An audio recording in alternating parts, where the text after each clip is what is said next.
Hi welcome to my mini vlog. ಅಮಾವಾಸ್ಯೆ ದಿವಸ ಬೇಗ ಎದ್ದು ಪೂಜೆ ಮಾಡಿ ಎಲ್ಲ ಮುಗಿಸ್ಬಿಡೋಣ ಬೇಗ ಕೆಲಸ ಅನ್ಕೋತೀನಿ. ಆದರೆ ಎಷ್ಟೇ ಟ್ರೈ ಮಾಡಿದ್ರು ನನ್ನ ಕೈಲಂತೂ ಬೇಗ ಮಾಡೋಕ್ಕೆ ಸಾಧ್ಯನೇ ಇಲ್ಲ.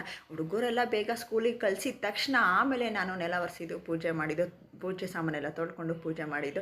ಪೂಜೆ ಮಾಡೋ ಅಷ್ಟರಲ್ಲಿ 12 ಗಂಟೆ ಹಾಗೇ ಹೋಯಿತು. ಹಿಂದಿನ ದಿವಸ ಎಲ್ಲ ತೊಳ್ಕೊಂಡು ಮುಂದಿನ ದಿವಸ ಪೂಜೆ ಮಾಡೋದು ಅದೆಲ್ಲ ನಂಗೆ ಸಮಾಧಾನ ಆಗೋದೇ ಇಲ್ಲ. ಆದರೆ ವರಮಹಾಲಕ್ಷ್ಮಿ ಹಬ್ಬದಲ್ಲಂತೂ ಯಾವಾಗಲೂ ನಾವು ಹಿಂದಿನ ದಿವಸನೇ ರೆಡಿ ಮಾಡ್ಕೋತೀವಿ ಪ್ರತಿಯೊಬ್ಬರು ಮನೇಲಿ, ಅದೊಂಥರ ನಡೆದೋಗುತ್ತೆ. ಬಟ್ ಇವಾಗಂತೂ ನಾನು ಅವಾಗ ಎಲ್ಲ ಕ್ಲೀನ್ ಮಾಡ್ಕೊಂಡು ಅವಾಗ ಪೂಜೆ ಮಾಡಿದ್ರೆ ಸಮಾಧಾನ. ಸೊ 12 ಗಂಟೆ ಹಾಗೇ ಹೋಯಿತು. ನಾನು ಪೂಜೆ ಮಾಡೋ ಅಷ್ಟರಲ್ಲಿ ತಿಂಡಿ ತಿನ್ನೋ ಅಷ್ಟರಲ್ಲಂತೂ 12:30 ಹಾಗೇ ಹೋಯಿತು. ಇವತ್ತೇನಾಯಿತು ಅಂದರೆ ಬೆಳಗ್ಗೆ ನಾನು ತಿಂಡಿ ಮಾಡೋ ಜೊತೆಲೇ ಅಡುಗೆ ಮಾಡಿಬಿಡ್ತೀನಿ ಯೂಶಲಿ, ಯಾವಾಗಲೂ ಅಷ್ಟೇ.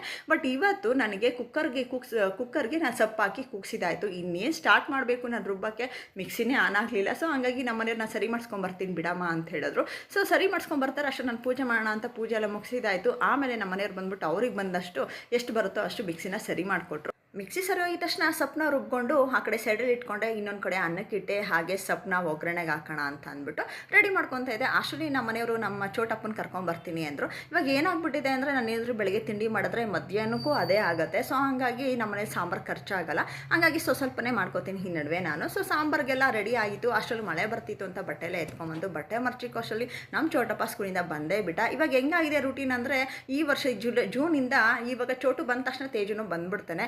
ಅಷ್ಟೊಳಗೆ ನಮ್ಗೆ ಸಂಜೆ ಹಾಗೇ ಹೋಗುತ್ತೆ. ಸಂಜೆ ದೀಪ ಹಚ್ಚಿದ ತಕ್ಷಣ ಮಕ್ಕಳೆಲ್ಲ ಓದ್ಕೊಳಕ್ಕೆ ರೆಡಿ ಮಾಡ್ಕೋತಾರೆ. ನಮ್ಮ ಚೋಟನ ಹೋಮಕ್ಕೆ ಬರೀ ಬಾರಪ್ಪ ಅಂತ ಕರಿತಾ ಇದೆ. ಇನ್ನೊಂದು ಕಡೆ ನಮ್ಮ ತೇಜು ಹೋಮಕ್ಕೆ ಬರೀತಾ ಇದೆ, ಫಾರಮ್ ಫಿಲ್ ಮಾಡ್ಕೊಡಮ್ಮ, ಹಾಗೆ ಸೈನ್ ಮಾಡಿಕೊಡು ಅಂತ ಹೇಳ್ತಾ ಇದ್ದ.